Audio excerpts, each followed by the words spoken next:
morning, everybody. Happy Tuesday, June 29th, 2021. Let's do a little market recap and a little market breakdown for this morning and this afternoon. So, a few things I'm looking at here. Kind of have two consecutive ascending wedges happening on the SPY. So, maybe isn't as convincing as the first one. But we're getting a really nice consolidation, failed double top breakdown, right?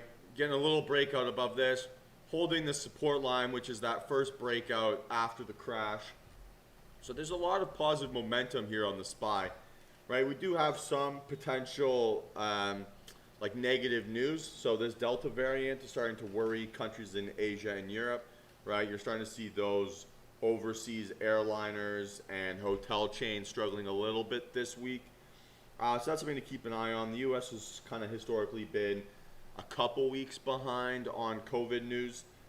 So if the Delta variant does start to become prevalent here, maybe that'll slow down this momentum a little bit. The way you want to trade an ascending wedge like this, right? Normally you're waiting for a horizontal line, right, to be your level of confirmation on these pattern breakouts.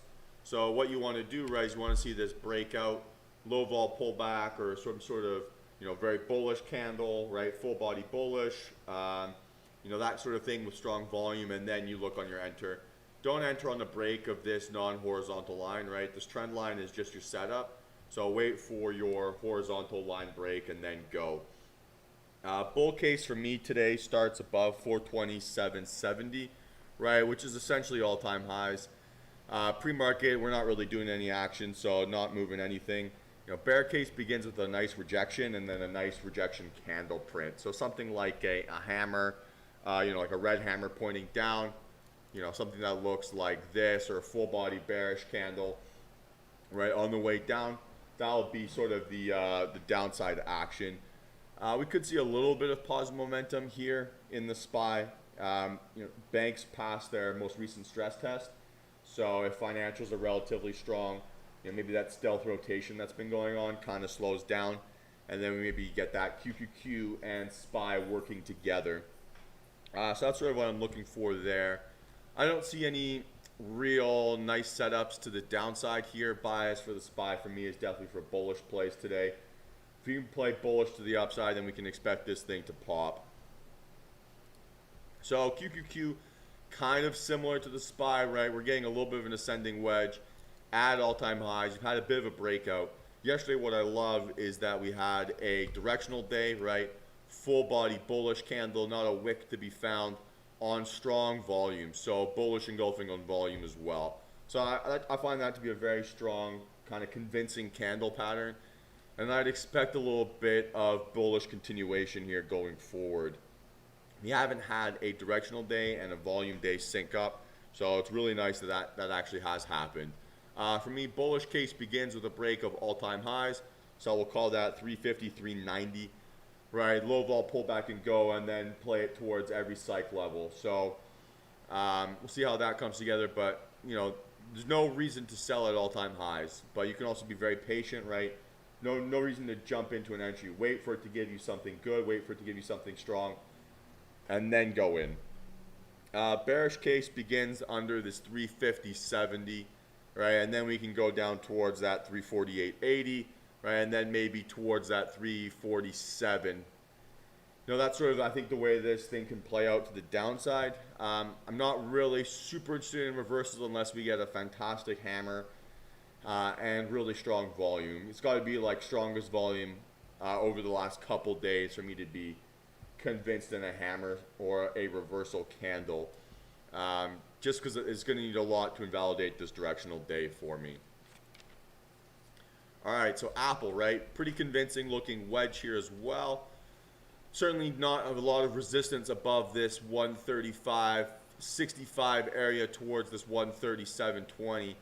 So that's definitely the play I'm looking for today. If we can break out above, right, break your trend line as a setup, you want to break this horizontal line as your confirmation. So you break above this 135.70. That's got a lot of room up and not very much action to fill. So I'd like to see that happen today. If we can't, then I'm looking for a breakdown under the shelf.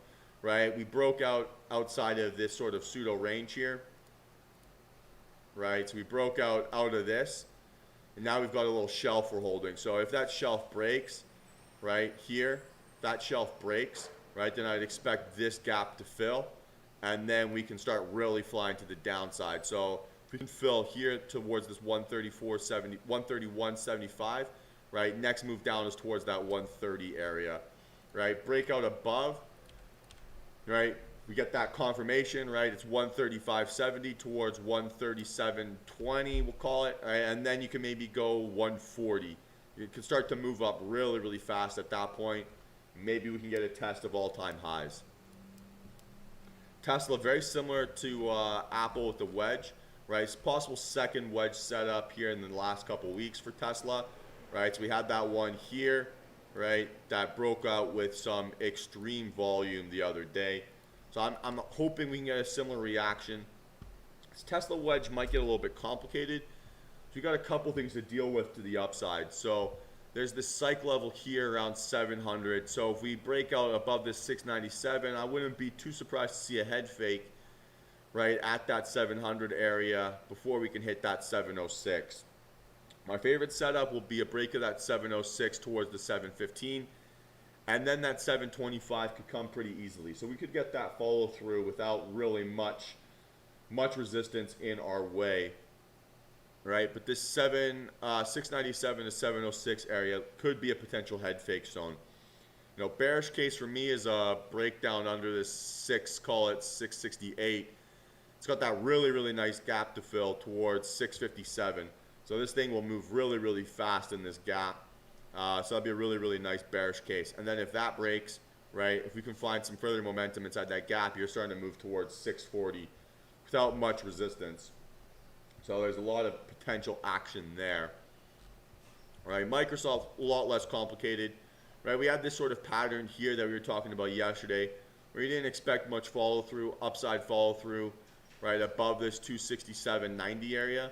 Right, and we can see we didn't really get that much follow through. We didn't get a very clean breakout yesterday. So we sort of did invalidate that. We would have liked to have seen slightly higher volume, but this is relatively strong enough, so I'm happy to take this. So what I'm looking for today is a break above this 268.90, right, all-time highs, break and go. If we do break down, I'm not really interested in chasing in between here. We've got some areas we can bounce off of. So I want to see a breakdown under this 267. You call it 267 on the dot, right, towards that 265.88, right? Under this line, we only see sellers, so I'm happy to take advantage of that, right? Favorite setup of the day is probably a mix between Apple and Tesla. I think Apple is a little bit cleaner on this wedge break, but Tesla certainly can run as well. So that's sort of what I'm looking for this morning. No real big economic news to be coming out today, right? So we go just today, right? It's nothing crazy. You know, consumer confidence might come up and be an issue, but generally stuff that comes out intraday, not that big of a deal. Fed president speaking at 9:30. That's not going to be a big one, as it's not Powell. So everything else looks okay, right? I want to see if our long-term momentum kind of comes back on the SPY, and then if Apple and Tesla can fill. I'd love for the SPY and QQQ to work in combination today, because that makes the likelihood of that Apple and Tesla setup much stronger. So really, really strong setups here this morning. Hopefully we can get a couple bits of nice action, and we're going to get going. So happy hunting out there, guys. If you want to trade these setups with me live, join at www.dtrtrading.com. And happy hunting out there. Best of luck. And we'll talk to you later.